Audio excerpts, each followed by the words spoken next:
right, we have a change of pace with this next one. I'll tell you that.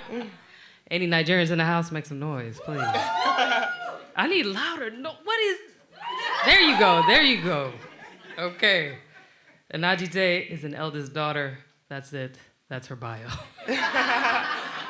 And her story is about a young girl who finds unexpected sisterhood and mentorship via the dark web. Am I throwing you off? Give it up for Enajite. Didn't think so. How you doing, young lady? The feeling that you're giving really drives me crazy. You don't have a play about it. I don't know if you guys remember how horrifyingly awkward and isolating the ages 10 to 13 can feel like for a girl. If you've repressed those memories, unfortunately, I'm going to take you down back into that side, so bear with me. So I grew up in a Nigerian household, very religious. Tampons were considered like penetration. And wearing flattering clothing basically made you a Jezebel. And so while most girls had an older sister or like cool and hip magazines to show them the ropes when it came to like their body and like sex questions, I had none of that. None of that. Until I met Carmen.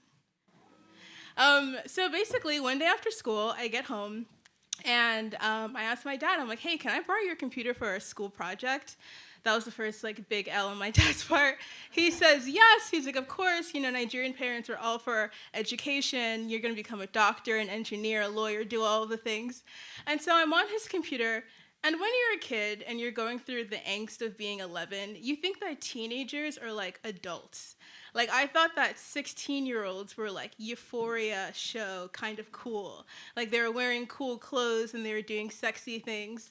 And so I get on my dad's computer, and instead of looking up my homework, I type in cool teenage friends. I'm treating the internet like it's like a genie, right?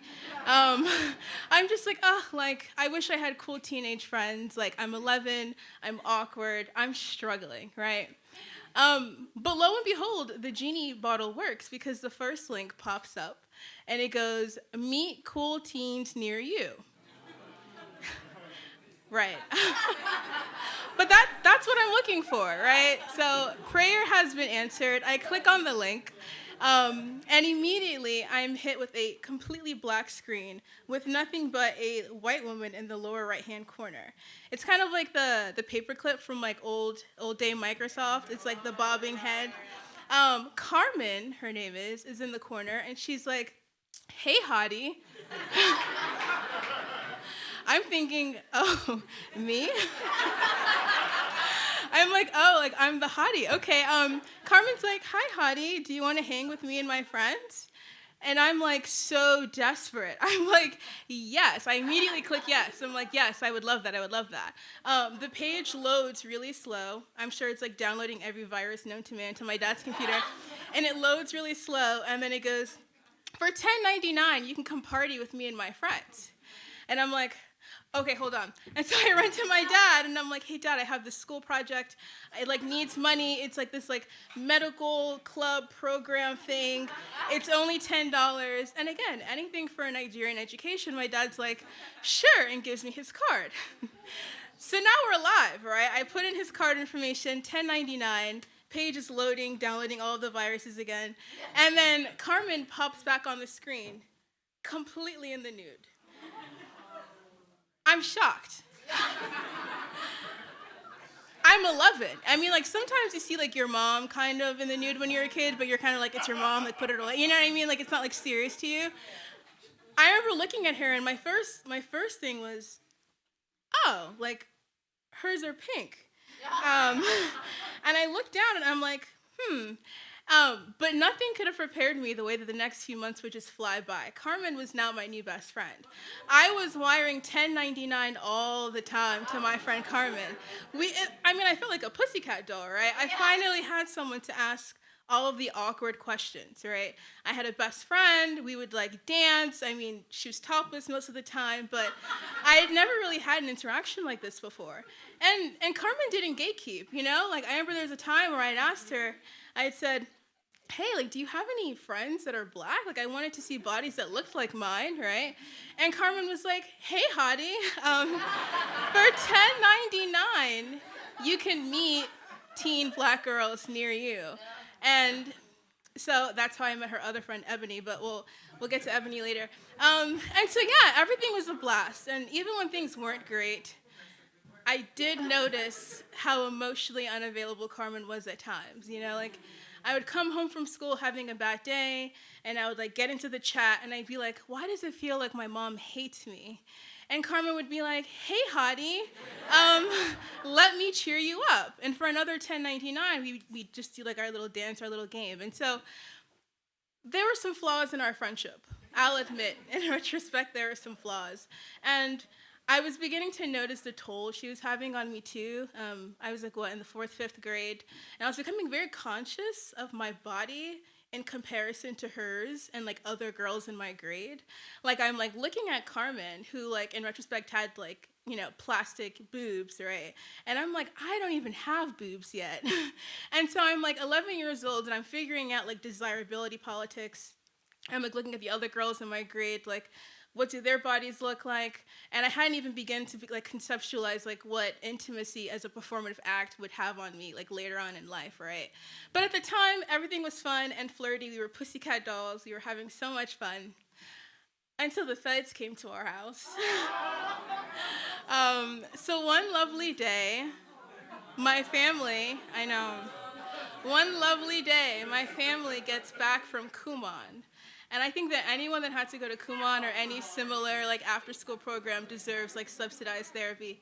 But we get back from Kumon and we're taking our coats off, and all of a sudden my parents' front door like busts down. And I feel like on TV when like the door like gets bust down, most people are just like running or scared, but like it's actually shock. It's actually like you're just like frozen in time. And in case anyone was wondering, like when law enforcement like damages your house, you don't get like a Zelle or a Venmo for that. Like my parents' front door is still like wonky, like they just like have it standing in the door frame, like they never actually like got it fixed. But yeah, no, our front door comes blasting down. We're all in shock. I have 3 younger brothers, and they're cheering, right? They're in that, like, they're cheering. They're so excited. They're in that very, like, small window where black boys love, like, law enforcement.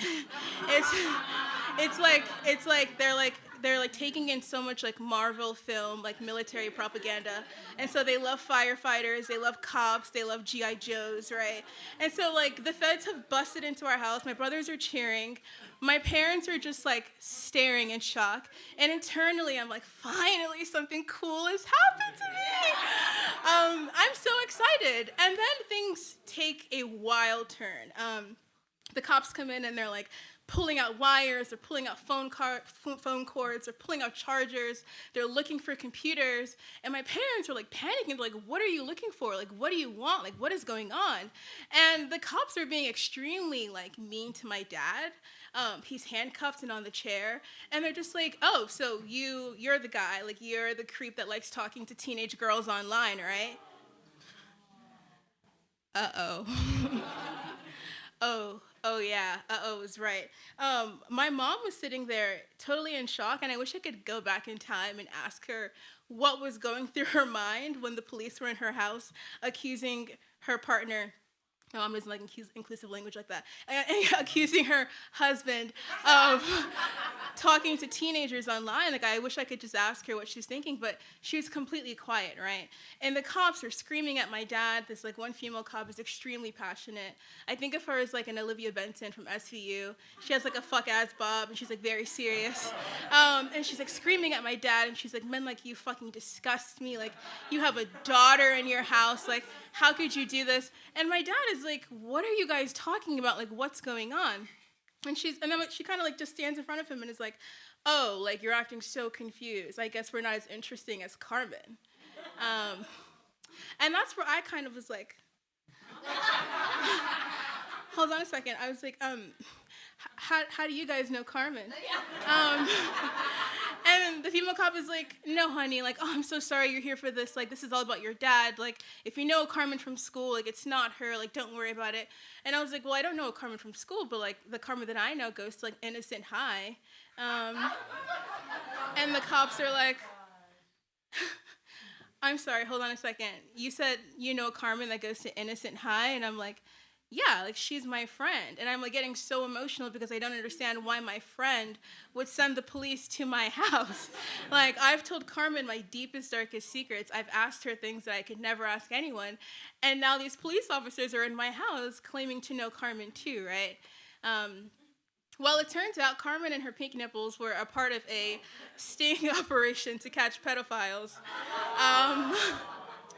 And unfortunately, I had ruined that operation because instead of finding one of my like lovely bones ass neighbors, they had found me. And sometimes I think about it and I wonder. I'm like, I wonder if any of my neighbors saw the feds bust into my house and immediately were like, oh shit, and like took off, right? Like Mr. Franklin, for example, like he left and no one's seen him since. Like his family had an estate sale for his house, and I just wonder, like, did he also know Carmen? You know, like, who else knows Carmen? But the next few months, the last few months of the 5th grade were really fucking hard, right? I was going to school, and then after school, having to sit with law enforcement and go over the private conversations I had had with Carmen, just to make sure that I wasn't, like, trying to cover up for anybody. And if you think about what, like, a perv would ask a teenage girl and what, like, a curious prepubescent girl would ask, the Venn diagram is a circle. And no, it really is fair, because if you think about it, it's questions like, oh, hey, you're in high school. Oh, that's so cool. It's like, when did your boobs grow? It's like, do you kiss boys? Do you have sex? Does sex feel good? Do you feel dirty after you have sex? So again, like these cops were like, you know, earplugs in, like thinking that they were catching the big bust of the year. But it was just a curious little girl that just wanted to like know what was going on with everybody else's body. And so yeah, time has passed. I'm sure Carmen is in the computers and the phones of our congressmen and our senators. She's probably doing big, bad things out there in the world. But I think about her often, you know? Sometimes I wonder if I like regret having met her so young. I touched on intimacy as a performative act earlier, and that takes a toll on you. Like, discovering porn when you're a kid takes a toll on how you see your body and how you see intimacy and everything else in the world. But then I think about the ball of light that I had in my chest when I got to like ask someone the questions that I couldn't ask anyone else, and dance even if like we were like that. And as much as I hate to say it, thank you, Carmen.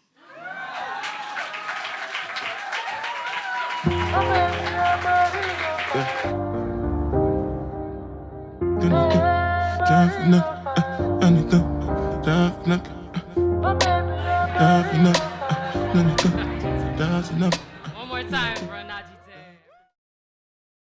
Hello, Enajite. Thank you so much for joining us bright and early from your beautiful apartment.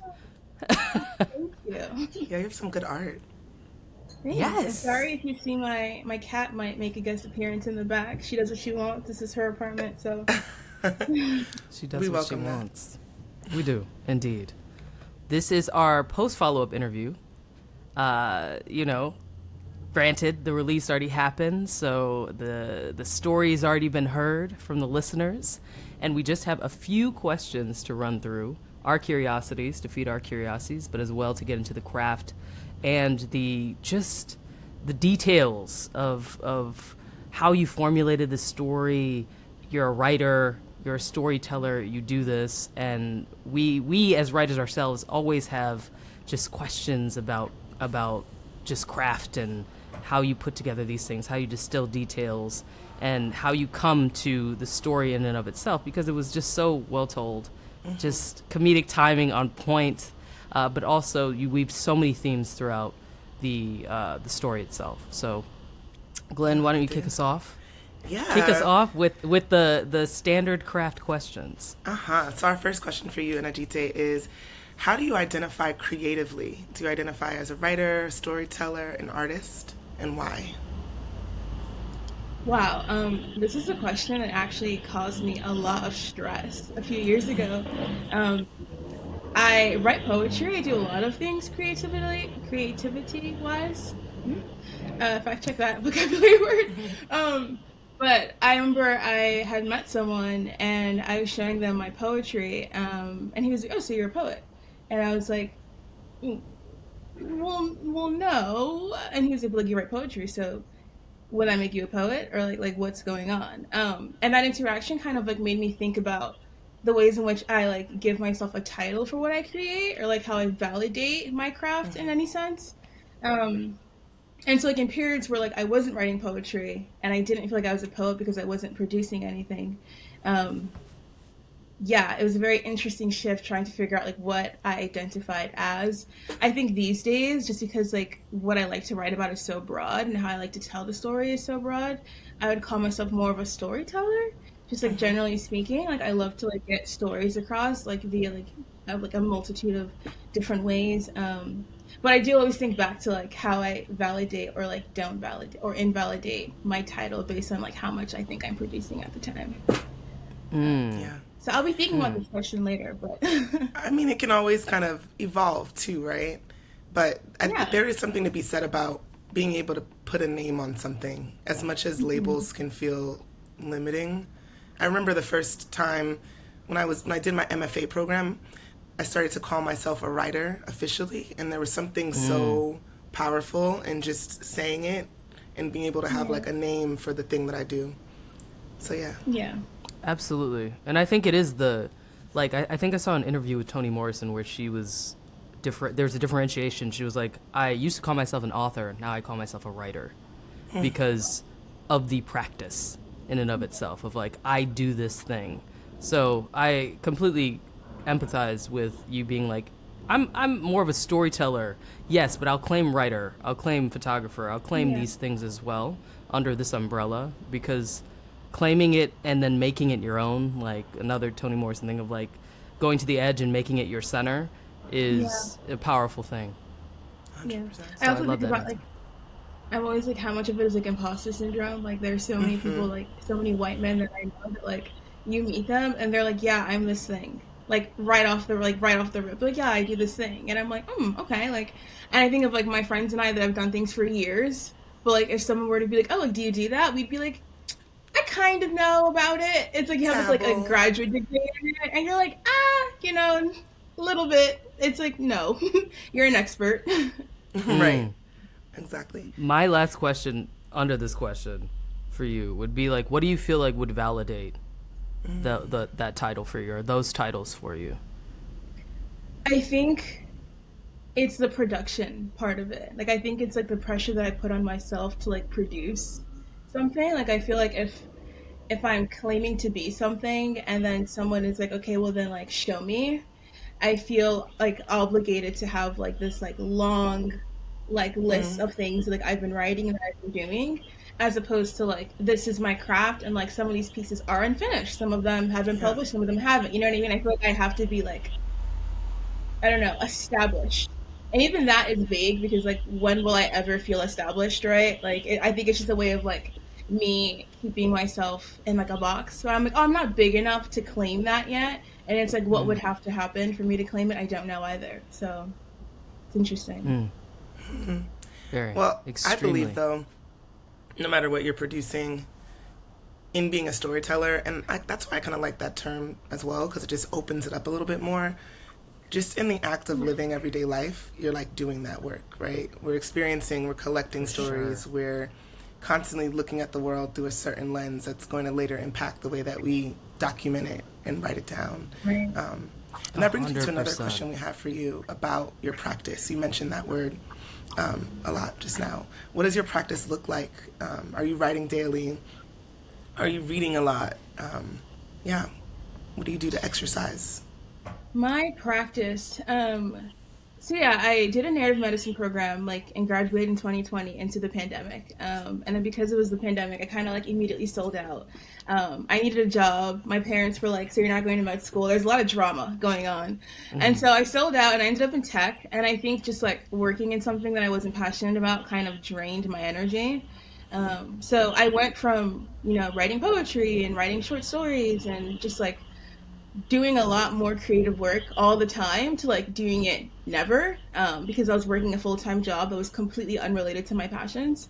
And so it's I think within the last year or so, I've kind of been crawling back out of that space. and looking for opportunities to kind of like connect with like my more artistic side. I do ceramics a lot. Like I love pottery. And so that was one of the first places that like I kind of ended up like exploring like storytelling again, like with my hands and stuff. And then when I felt confident enough, I don't know, I was like running from my journal. I was like, if I pick up a pen, like, I was like so scared to get back into it. Also just like this fear that if I'd been working on myself and I didn't have all these traumas and like I wouldn't have anything to talk about. Like I was like, oh, like I feel like a lot of my best work is about things that have happened to me that are relatable. And so like now I'm this adult and I'm like pursuing, I'm pursuing therapy, I'm pursuing all these things, and I'm like, what if none of my work is good because it's not, I don't know, sad or about, heartbreak or something, like, can I write from a place of joy, if that makes sense? And I wasn't sure if I could do that, so I was hiding for a long time. And this is, I think, actually one of the first times that I've like gotten back into like writing storytelling wise. I've mostly just been doing ceramics for the last year. Yeah, pottery. that's where I've been working with clay.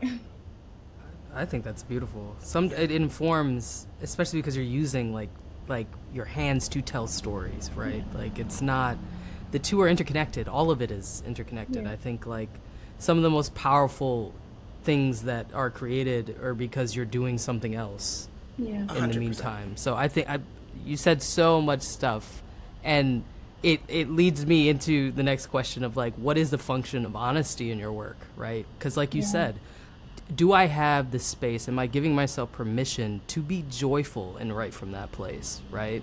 Like, sure, I think it's easier for us to even digest stories of sadness and feel like they're just innately honest, right? I'm curious of the function of honesty in your work and what you decide to leave in and leave out. Yeah.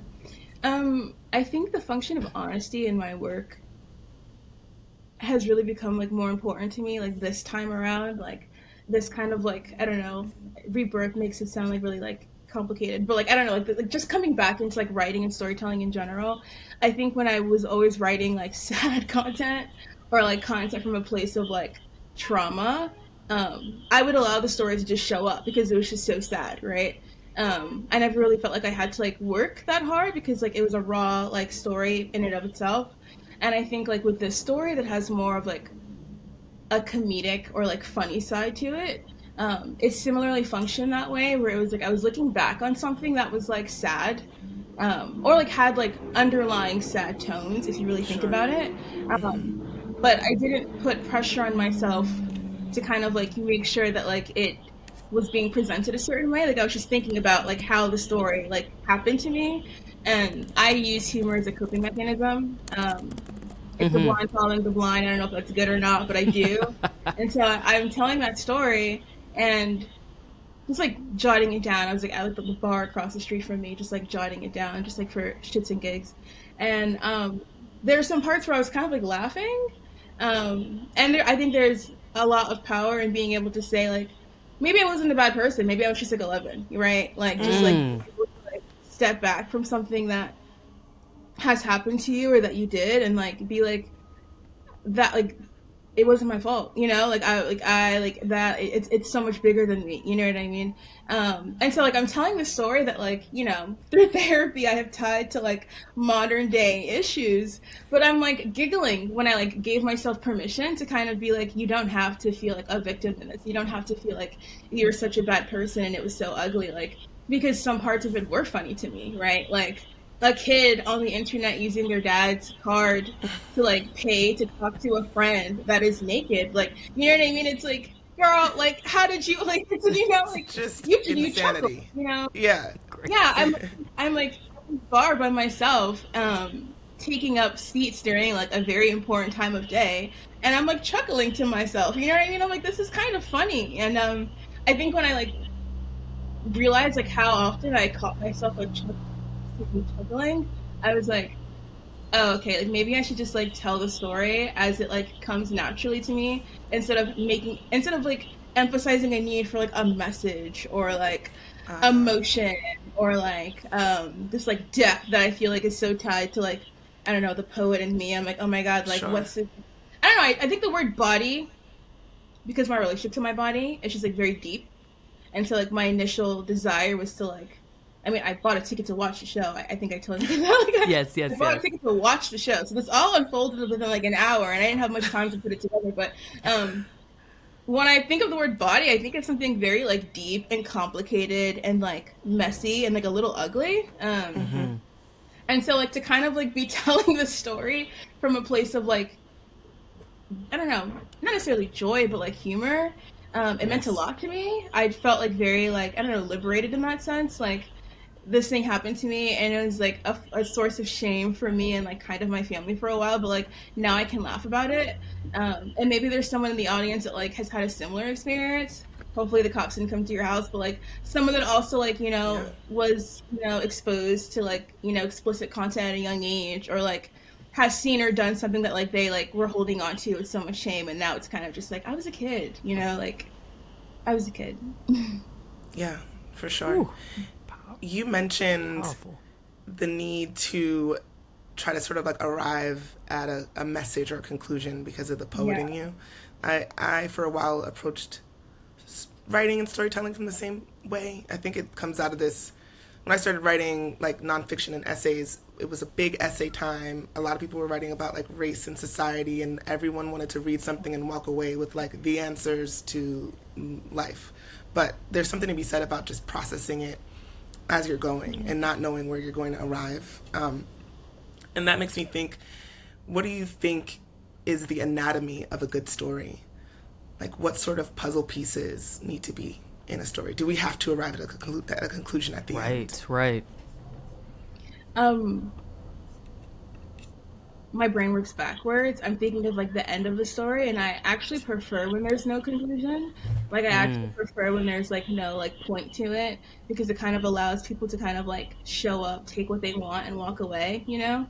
And maybe that's because I've never been really good at tying loose ends up with like my writing and just like life in general, but I always kind of appreciate when a story kind of just like happens naturally, and by the end of it you're just kind of like, okay, wow, like thank you for sharing, but like not in like a robotic therapist like thank you for sharing way, and like an intimate like, wow, like thank you for sharing, you know? I love when a story makes me feel that way. So I think it's an intimacy. I think that's definitely a puzzle piece that I look for. Like if I'm sharing a story with someone, I automatically shift from like my Enajite mentality and like my like Gigi mentality. It's like my like Sasha Fierce, but it's like my inner child, like my Gigi, right?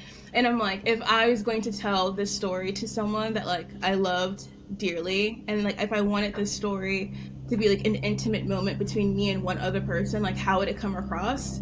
I think that's also why that story kind of like unraveled in like a funny way, because like I am constantly laughing with my friends about things that I maybe should not be laughing about, right? And so it's kind of like, okay, like that intimacy of like, I'm telling you this story and you trust me because I'm sharing it in such an intimate way, right? Like it feels like it's just the two of us. I love when work feels that way.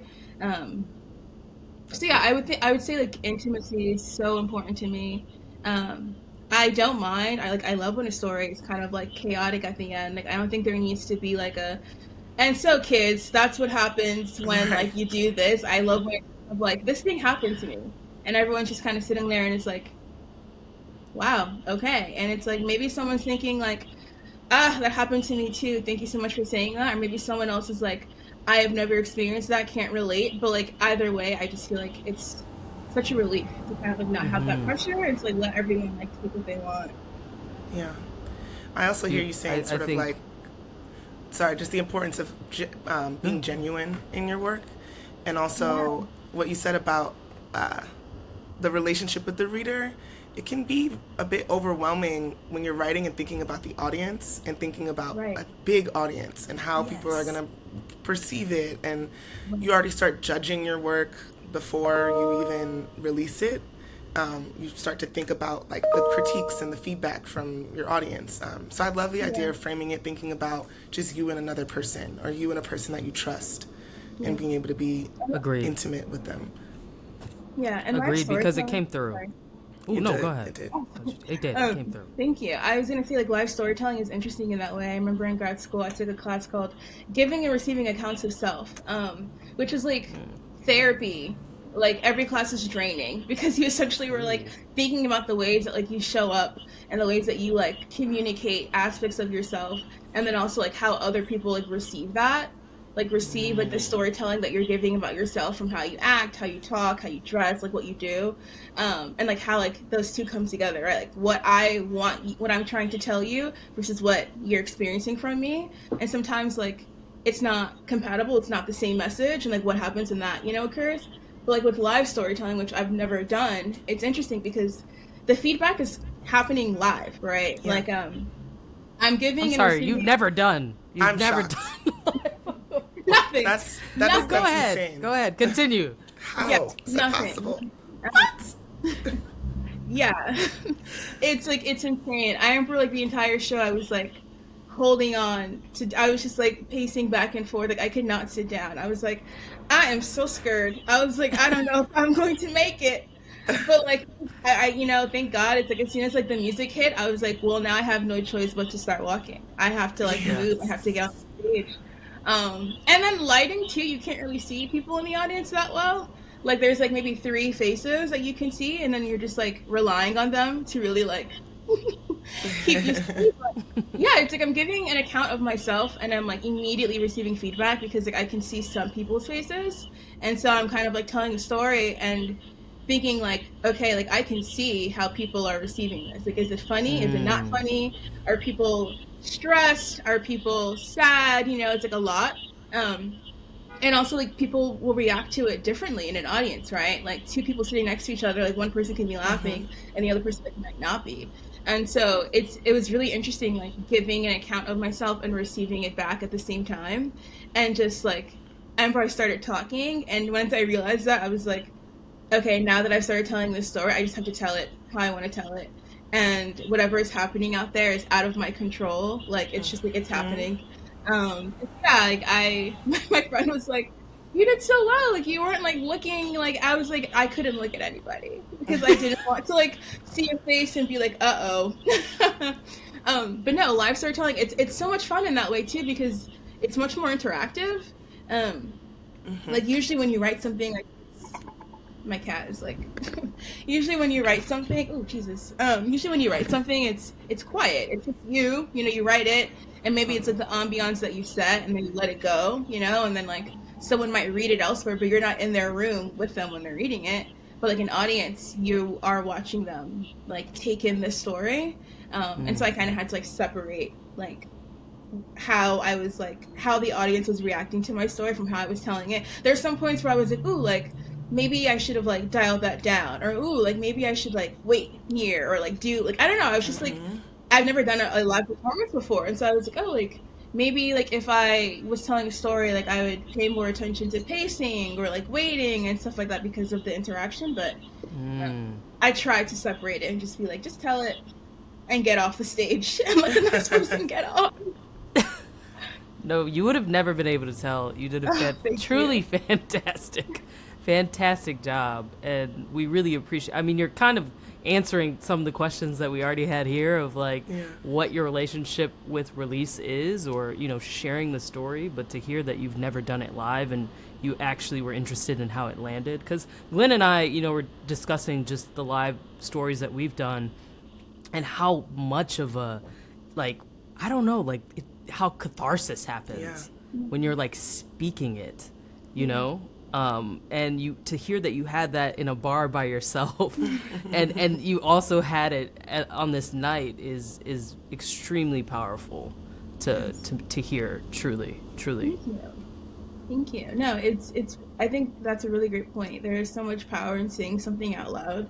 Like, my 2 friends were at the event were like, we have never heard you say that story. Like, one of them had, like, read about it, like, in, like, a like, I, like, jotted down, I mentioned that had happened to me when I was a kid in, like, a class we had shared, but, like, it wasn't the story. It was just like, oh, like, this event happened, and they're like, we've never heard you, like, tell that story, And there is something about like saying something out loud, similar to like earlier when we were talking about giving something a name, right? Yeah. Like the power that comes from like just like announcing something, giving it a name. Like I was telling the story, and I'm glad that I told it in a comedic way because that's how it's like stuck with me in my heart, right? Like I think about it, and it's now like that event, but it's also like the event of me telling the story too.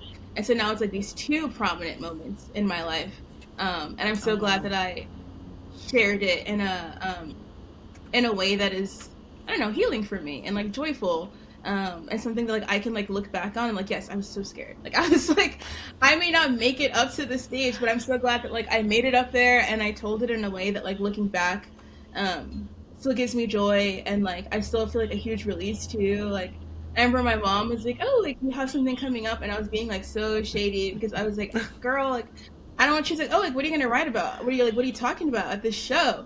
And I was like, nothing. Just boring. My body. Just my body. My body, ma. I know, if I told her that it was on my body, she would have died then. Like, she would have been like, your body! Like, my mom, like, ultimate, like, proponent of, like, all of, like, my body trauma. She'd be like, you're writing about your body in front of people? Like, no. She'd like assassinate me, like, on the stage. But no, I was being so shady, and I was like, no, like, I was trying to, like, protect this event. And I think like the live storytelling aspect, it's funny too, is selecting who I wanted to come and support me at something like that was also really interesting, because I was telling a story that was like so vulnerable, and like, yes, it was funny, but I was like, like the energy has to be like correct. Yes. Like I was like, I'm not gonna know a lot of those faces out there, but I was like, I want to know that I have people that like aren't going to, I don't know, judge there's still some anxiety behind it, even though like I knew that like it happened so long ago. Like there's still some anxiety about like talking about like being a woman, and like, you know, I think when I think of porn, or when people talk about like porn or porn addiction, it's usually like teenage boys or like, you know, like gross older men. Like no one really talks about like women who are like largely involved in the making of porn, right? They never talk about like women's experiences, like watching it or being exposed to it, or like how that affects them, you know, in any capacity. And so I was kind of like, it felt like a very taboo. A very taboo topic to kind of talk about, like to admit it at least. You know, everyone talks about digital footprint these days. It's like, yeah, like to admit that like I saw this saying when I was a kid, and it stayed with me. And like I'm not ashamed of it anymore, but just like that, like the anxiety behind like, okay, like how am I gonna be perceived for admitting that like this happened to me? Yes, and it takes a lot of courage. Like it just does, to get up and to write it. That's a release in and of itself. But to be able to speak it, it's like you, under all of the humor, under the comedic timing, under all of it, there's a host of impeccable comedic timing. But like under it all, there's themes of guilt, shame, curiosity, sexuality, religion, culture, and as a Nigerian myself, I'm wondering how you navigate through shame while constructing a story like this. Navigating through shame while constructing a story like this. Wow, what a deep question. I think I remember like my bio for the event was like eldest daughter, and like that's it. Yes. Yeah. So like like that's the whole tweet, right? Like eldest daughter, that's it, period. And I think the way that shame operates in my life, just in general, when you're the eldest daughter, it just hits different, you know? Like, I wasn't really, like, ever allowed to, like, do anything wrong or, like, you know, make mistakes. And so I think that, like, shame has, like, such, like, a much more powerful role on, like, myself in general and how I process things that I've done or that have happened to me. So when I think about, like, shame and then, like, my work and how I tell a story, really, it's just that it takes me a long time to get to a point where I feel like I can put it together. Like my journal, I have so many ideas that I've like started. Like I'll start a thread mentally, and then like I just can't, like I just honestly can't get to it because I'm like, oh, like the shame is just too strong, and I don't know how to beat this. I think the moments in which moments like with this story where I've been like, I think I want to share this story. The reason why I've been able to is because I'd come to that conclusion of like, you know, like maybe I wasn't a bad person, I was just 11, you know what I mean? And like, I tried to imagine like myself, like if I was in a room with Gigi, explain like myself, right, at like 10 or 11 years old. If I was in a room with her, trying to explain this event to her, right? Like, it wouldn't be from a place of like anger or like, you know, it wouldn't be from a place of like disgust. It would be like, oh my God, like this thing happened. Like, why were you on dad's computer? Like, why, you know what I mean? Like, I try to imagine like how like displaced those emotions can be. Like, oh, like feeling shame when in reality it's like, are you ashamed that it happened to you? Or like, are you ashamed because like the adults in your life, you know, have stigmatized this thing and you don't want them to know about it? So kind of just like, I think about like how I would tell that story to like my inner child, who I imagine is much more gentle and much more naive, right? Yeah. And I don't think that I would be nasty. I don't think that I would be like, you were a fucking idiot. Like I would just be like, you're on dad's computer and you were fucking around and like something's happened and like we're still healing, girly, but like, you know, like it'll be fine. And I think that made space for this story in particular. But like, shame is one of those things that I don't really have an answer as far as like beating it. Like there's so many stories that like I hope to someday tell when I'm a little bit less ashamed about them. So yeah, if someone else ends up having an answer on how to like beat shame when it comes to storytelling, please forward that my way because I would love to know the answer to that. But like that's, well, I think you gave a good note though. To like, I'll hold on to that. Like, imagine your younger self, how you would explain it to your younger self, and in that, it allows you to approach your storytelling with patience and kindness, forgiveness, understanding for who you were in that moment, compassion. Exactly. I think that's a good strategy. That's a phenomenal note. I get emotional thinking about talking to my younger self about, you know, about things. Truly, because they had no idea.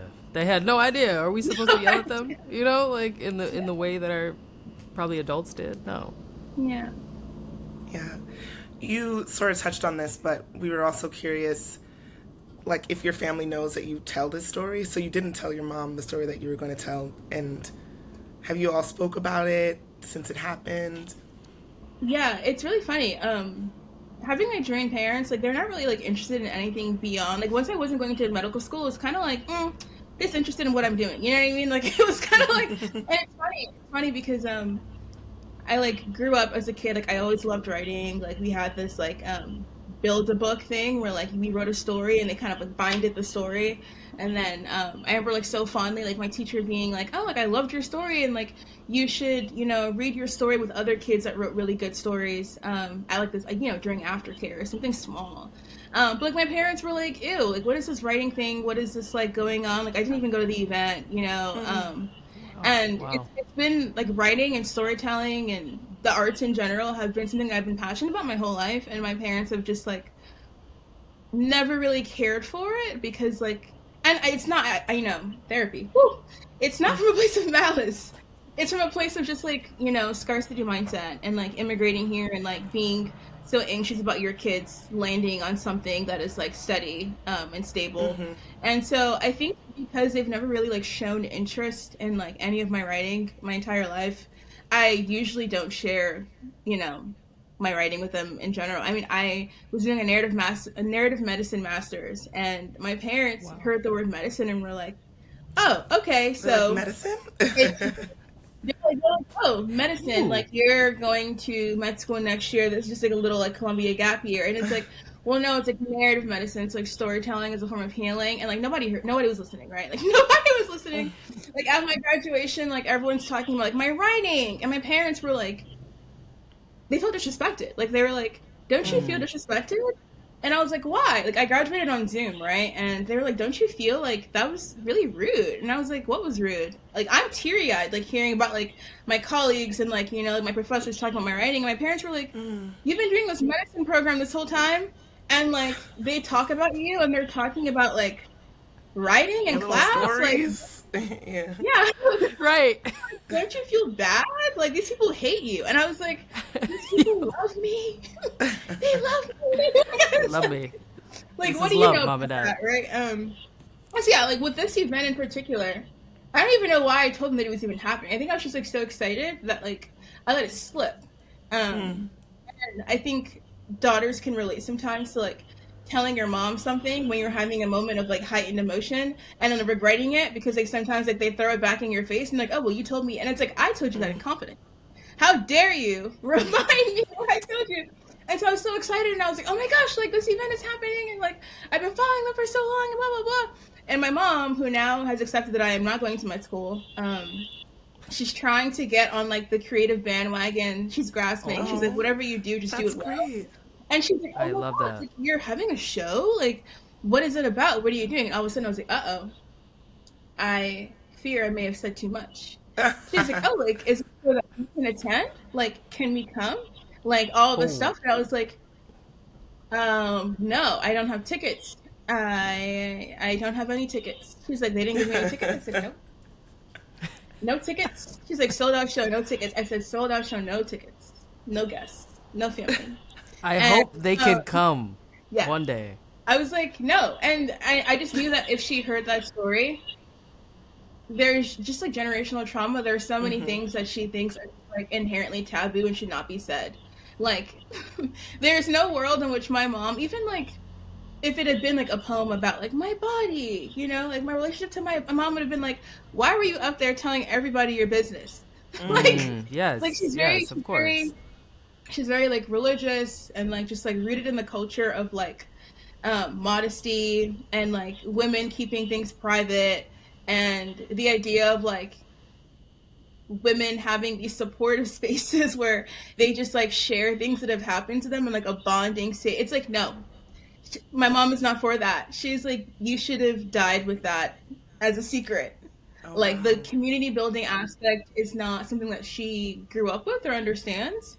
And I ask her sometimes, I'm like, there's so many stories that I'm sure that like if you shared from your childhood, you would feel so good. You know, like so many things that maybe have happened to you as a woman, you know, like postpartum depression or stuff like that, that you would feel so much more like relieved if you like shared or if you heard other people's stories. And to her, she's like, no, like there's so much weakness in like letting other people know that like that happened to you. It's like, I am perfect. I have held myself together. That hasn't happened to me. And so, yeah, no, when I was thinking about the event, I was like, my parents would not enjoy that. Like my dad would probably be like, like, that was funny. Like, you know, later, like behind the doors. My mom would be horrified. She'd be like, you told all of those people that you've seen porn. And so, yeah, again, protecting my peace, you know, like I'm so glad that like my first live storytelling was also in such like a very like supportive, like warm, like, you know, environment. Like I was going into it and just like, you know, like knowing of you two, like I was like, okay, like nothing bad can happen here. Like if this audience is also like, if this audience is like similar to who I am, right? And like it's, you know, people that have been like following you guys for a while, like I was like, the community aspect is going to be there. Like I'm not going to get booed, like no one's going to throw tomatoes at me, like I'm not going to get beat up for being so bad. Like I was like, okay, like by default it's a supportive environment, as opposed to if I was in like some like random bar trying to tell a story and I'm like, I don't know what any of these people like, how they are, how they think, how they love, how they view the world. Like that would be so much more scary. But I wasn't really worried about that audience. Like I was trying to make sure that whoever I was bringing in like wasn't going to stress me out. And unfortunately, my parents are not yet at a place where they could like watch me tell a comedic story and like not like grasp their pearls. No, that one we appreciate the fact that that you trusted us with this, because there's an element of trust for the environment being curated, and also like, you know, having you know, Nigerian parents, that being, you know, a heavy aspect of my upbringing as well. It's like you have no idea who you freed by getting up there and saying that piece. You freed your mother as well, because a lot of us feel like, oh, like I, you know, maybe it is a bad thing or I should keep it to myself because our mothers and our foremothers have done the same, and they're suffocating. We see it, you know? So it's such a beautiful thing and an honorable thing to be able to get up there and say your truth, speak your truth. Like that, you're freeing everyone before you're freeing people that come after you. I firmly believe that. So, you know, it's not an easy thing to keep pushing and doing the thing that you love. I'm sure they're thrilled. They were thrilled about the tech job, you know, like it's like, but it's still like you have to, you know, we get this one life, and you deserve the space and room for your art to breathe and for it to grow. And we hope that we can be a conduit to that in any capacity, Oh, truly. Thank you so much. It's actually so funny that you said that. I was thinking recently, I had written a piece like a long time ago in grad school, and my mom had found it online. Like, I don't know why she Googled me. She's like, I just like to check up on your digital footprint. I was like, don't do that. And she had Googled me, and we got into this huge fight. It was like she read it, and then I don't know, pulled this like bit out of it, like this like ancestral tie that I had mentioned in my piece, and I look back at this argument in like a comedic light. That's also just how I cope. I've said that, right? But it was kind of funny, not in the moment, but she was like, you think your ancestors would be happy with this? Like, they were women. Like, she was like, you think they're up there like clapping for you when you guys like wear like no clothes and when you like do all these things in the name of like your ancestors being pleased? She's like, your great grandmothers are like your grandma and are like me. Like, they're probably like horrified. Like, stop like using like your like ancestors as like a way of being like. And I thought about that, and it backfired because it's even like more freeing. I was like, wow, like, maybe like my ancestors are like up in the sky, like watching me, like like speaking a tongue that I don't understand, and are just like so upset. And I would still do what I was doing, It's like, Absolutely. I would still do what I was doing, and I would still, like, I think it, like, further rooted me in my work. I was like, actually, that's a wonderful point, right? Like the work that I'm doing is not for them either. Thanks for reminding me of that. Like, the craft is not for anybody, it's for myself. And so, like, this idea of, like, her being, like, do not use, like, your ancestors as, like, this, like, art thing where you're like, oh, like, I'm doing it for them and they'd be so proud of me. She's like, they would hate this. They would hate all of this. Like, they'd be disgusted by this. And I was like, actually, like, that's actually great. That's hot. Because now I was like, now that you said that, I'm going to go so much harder. And like, and I was like, and you didn't, my mom and my dad are from completely different parts of Nigeria. And so my siblings and I like only speak English at home. And I was like, if you want to like bring in like, the tits for tats, like, I don't even understand what they're saying. So they're up there and they're like speaking a language and I don't understand it. And so I don't even know what, I'm living, like I'm thriving. Exactly. And so, yeah, no, it's just interesting. Like, this has been such like a great craft experience. And I think the idea of craft and release is just so much fun. Like, making the story, but then also adding that aspect of like how you release that story. Like, yes. I have so many stories I hold on to, and like maybe someday in this lifetime, or in like some journal that like my grandchild finds someday, like they'll read a story that I just didn't have the balls to like say while I was alive. But no, like I think the crafting part is so important, but like that release is just something special. It hits different. And I'm so glad that I got to like experience that with you guys. It was so much fun. Scary at first, but so much fun. And I feel so much lighter, and I feel like so much cooler than everybody. Like, I walk around and I'm like, no one here knows that, like, what I just did. I'm like, you guys don't even know. You guys don't even know. I was on the subway going home, and I was like, you guys don't even know. Right. Everyone in here. Regular. You have no idea that I just like released like this like story that I've been holding on to like for decades. Like, what have you done today? Right? Okay. Like, so. I love that. It's been so much fun. Thank you so much. So special. We Thank appreciate you. you. Thank you. And we have.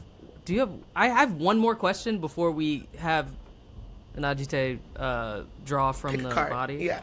Cards. Sure.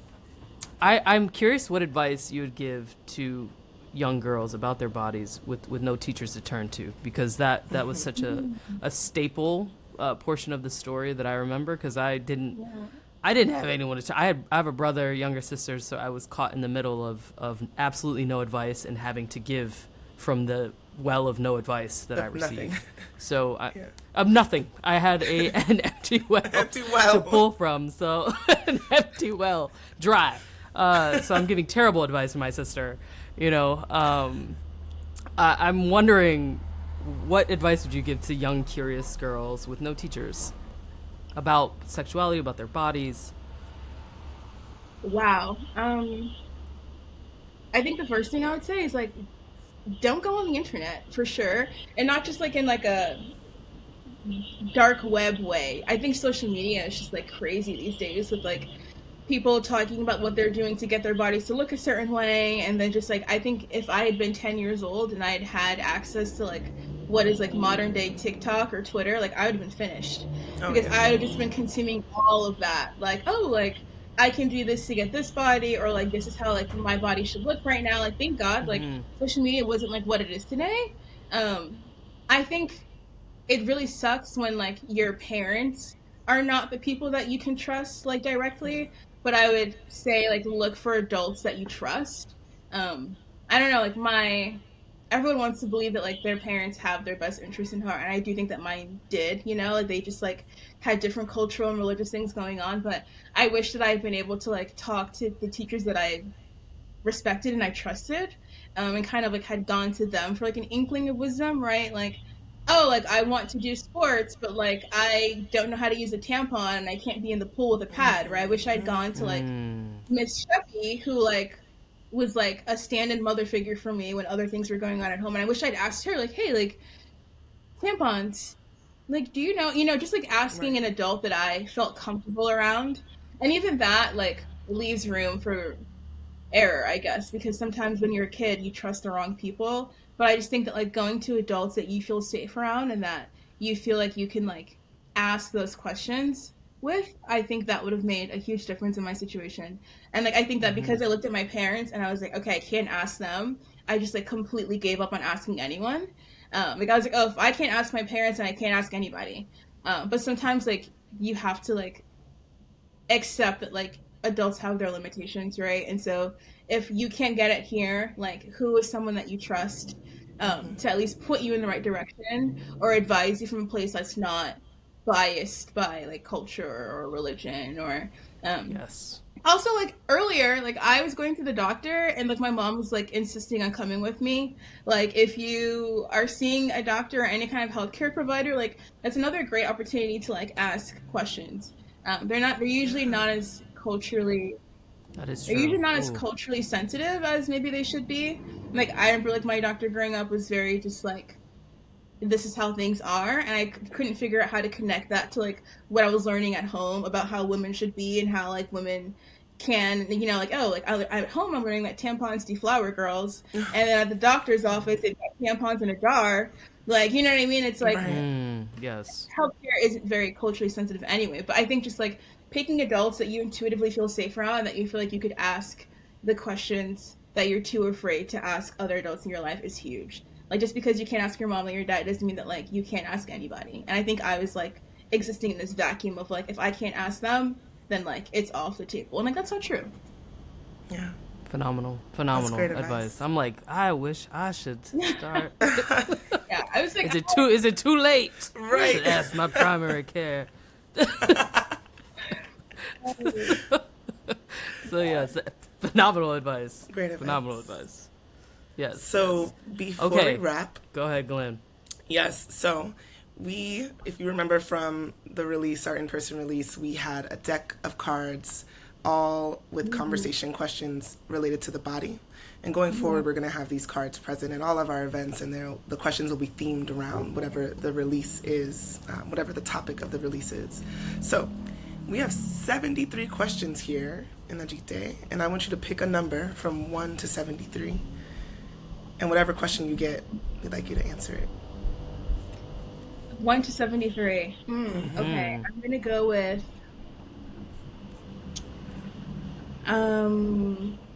number 27. Okay. Oh, I like that number. Here you go.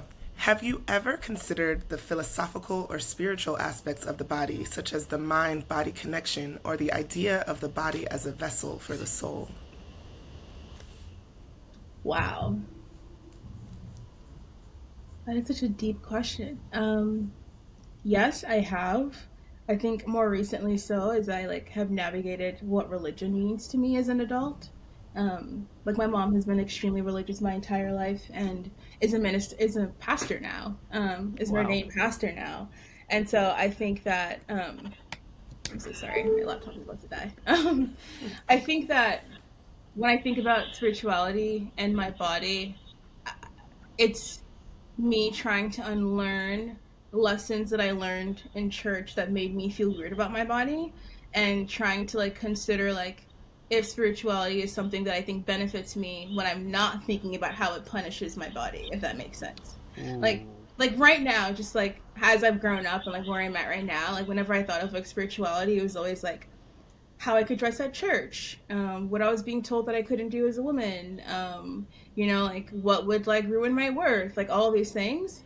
And I think getting older and like kind of like deciphering like what religion means to me, and like okay, like I think I am a spiritual person, but like how do I like separate like my trauma, you know, regarding my body inflicted by like a religious institution from like the peace that I may find from like meditating or even like entering like religious buildings and like praying and stuff like that without feeling like I'm a traitor to like myself that's been doing all of this work, you know, like unlearning all these like negative things that I learned. Yeah, I've personally never been in a church that felt like they were pushing for like, I don't know, body positivity or like women practicing self-love. I always felt like the message was much more, how can we keep you in a box so that you don't do things that boys are allowed to do, but we don't want you to do them. And so, yeah, I felt a lot of shame with my body when it came to like church growing up. And I think getting older and realizing that like I like meditating. Even just like sometimes like I like walk into a cathedral and it's like very calming. Like, you know, the candles are flickering and I'm like, oh, like I can say a word right here and like I'll feel really good about that, you know? Or like, oh, like what does prayer look like for me if I'm not like, I have to do it like, you know, this many times a day. I just do it when I feel led to.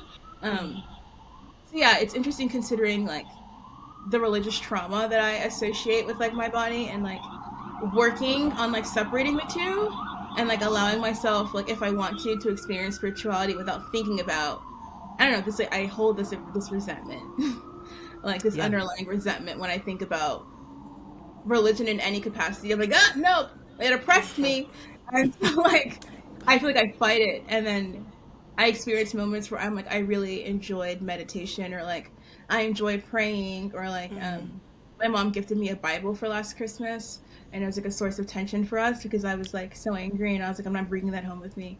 I was like, I hate this, and then I don't know, like I would see like some like Bible verse infographics. Shout out to Instagram infographics, always sharing all kinds of things. I saw some infographics about like verses in the Bible that people find like calming or reassuring or something like that. And it was kind of like looking at something but being like, no, I'm not going to check that out. But then also being like, well, like maybe I'm intrigued. And like some of them, like I read them and I was like, I actually like that. Like I like how this has made me feel. Like reading this verse and like sitting with it and like thinking about how it's like how it's touched me. Like I'm not there yet, but I would like to see like what spirituality looks for me when like I've worked a bit more on like my religious trauma, because I think there's so much there. Like I know that I enjoy. I just am still a bit too resentful to fully like dive back into it. But yeah, no, it sucks. Like I like know people that like went to church and are like, I didn't feel that way. Like I had a great church experience. Like I didn't learn any of that. And so also learning that like it's not every church per se, I guess. A lot of my friends that grew up in the church share similar experiences as me, but like understanding that I can pick my own community, you know, I can build my own spiritual community. Like I'm an adult. It's like walking into a grocery store and realizing that like I can buy cake if I want to on a Tuesday, right? Like I'm an adult. Like I can decide to pick something back up. I can like pick the church that I go to if I decide I want to. I can pick the community that I like, you know, do spiritual things with. Like there's so much power in that. I just am working on that religious trauma bit. All the time. I feel you. I feel you. I feel you. Someday, maybe someday. Powerful thing. Best part about being an adult is the a la carte things we get to do. Yeah. Truly. Yes. I loved it. When you even were talking about the cathedral church, even the smell, like whether it's a synagogue, a church, a temple, you feel something there. Right. You know, but it's just I think the rules and regulations around all of it that make it so difficult. Right. So I too am working on that connection of body and spirit and all that, because it's something we carry with us, but where do we choose to practice these things? Yeah. You're right. one of my friends is like having a kid, and I was thinking about it, and I was like, like if I was older and I had kids and I had a daughter, like would I want to raise my daughter in the church, right? And like immediately, like my body was just like so unsettled, like asking myself that question, because I know that I still hold on to so many like, I don't know, a lot of like hurt and a lot of like resentment, and I was like, and initially, like immediately, I was just like, no, I would not want to do that, because like she would grow up like with all the things that I grew up with, right? Like, you know, like this like distrust of her body, like not wanting to know her body, like hiding from it, like feeling like so ashamed of it, all these feelings. But then again, going back to that whole like, but you could choose the community and like the church and the message that you want to put yourself and your loved ones around, right? And so yeah, it's interesting thinking about separating like religious institutions from how I practice my own spirituality on a day-to-day basis. 100%.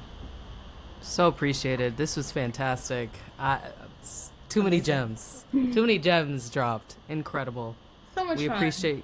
We appreciate you so much, and as far as we're concerned, you're a part of the craft and release community for 100%. forever. You part of the community forever. Oh. So we very much so look forward to more readings from you, more releases from you. More releases. And yes, more releases and other events that we'll be doing and throwing, and that we'd love to have you be a part of. I would love that. Thank you so much for like welcoming me into your family. It's been the best time. Oh, we love that. Thank you. I'm gonna